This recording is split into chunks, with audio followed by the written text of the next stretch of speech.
मोहब्बत के झंडा कैसे गाड़ पैबा मोहब्बत के झंडा। तनी होने इधर आइयो, कैमरे वाले भैया बोल रहे हैं, और इधर कि कैसे गाड़ पैबा मोहब्बत के झंडा। उपधिया जी तू तो बड़ा बड़ा झंडा, उपधिया जी तू तो बड़ा बड़ा झंडा।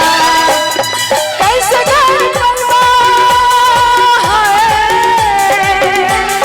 कैसे गाड़ पैबा मोहब्बत के झंडा, कैसे गाड़ पैबा मोहब्बत के झंडा। उपधिया जी तू तो बड़ा बड़ा झंडा, उपधिया जी तू तो बड़ा बड़ा झंडा। तुम तो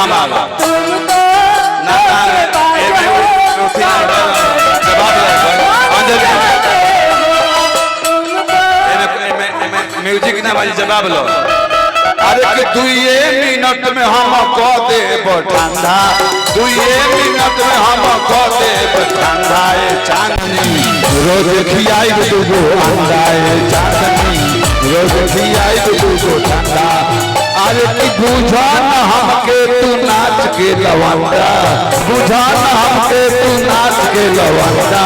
चांदनी कि बीचे में गाड़ दे हम झंडा, चांदनी बीचे में गाड़ दे हम झंडा। चांदनी बाबा एक बात तो ये नाच के शराब में दी मिठू जी जब नायका लोग के ना बुझाई, पुरानका में जब रुपया मेरे पुरस्कार तो लेडीज लोग लचका गावत रहे, जोकर फचका गावत रहे। पुरस्कार दे कैसे शुक्रिया अदा हुई।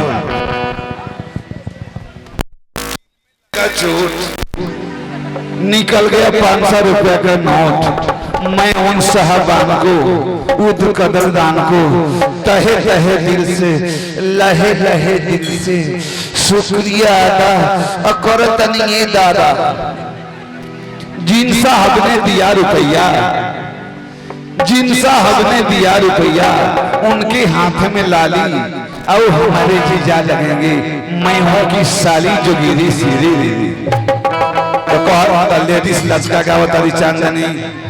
अरे कि जब हम जानती सैया मिली है करिया, कि जब हम जानती कि सैया मिली है करिया, कि चढ़ल तिलक फेर वही कुमार रही।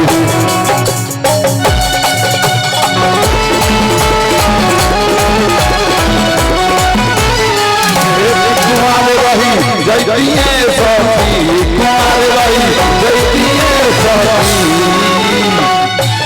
कि नैहर में खूब कोड़वई कुमार रही जैतिए।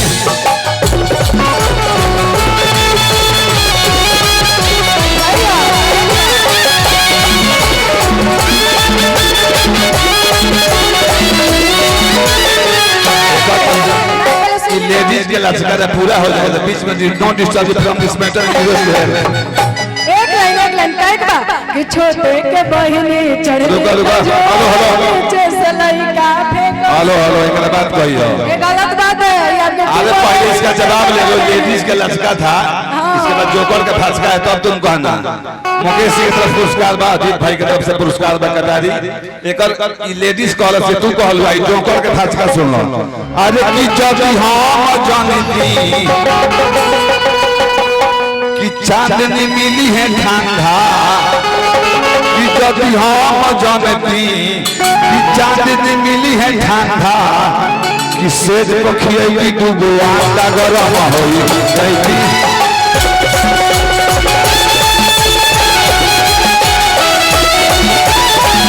गरम होई जैतूए चांदनी, गरम होई जैतूए चांदनी, सेज पखिए दूगो अंडा गरम होई जैती।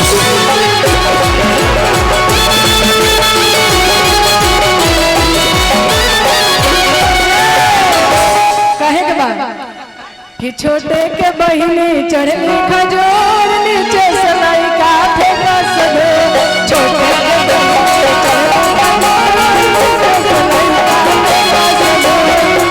एक दिन अब सुन लो तू गोलू तो हमरो सुन लो छोटे बाबा ने बहन के हेंगे झाके नहीं बहन ना तो शादी लगबू ना ना मारो से जल्दी फेंक लगबू कहे के ई जब सुन लो तो हमरो सुन लो गाड़ी अरे कि नीम पर चढ़ल करैला तमर चाही का करी नीम पर चढ़ल करैला तमर चाही का करी चांदनी हो गई छिनार इनकर माई का करी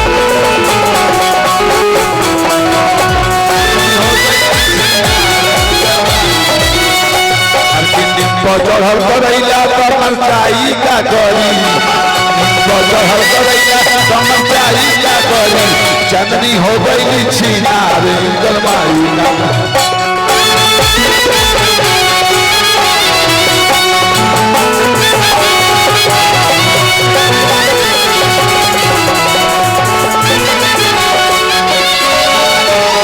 चलिए सेवा समाप्त गलती सही अगर कोई हुआ होगा तो उसके लिए वेरी वेरी सॉरी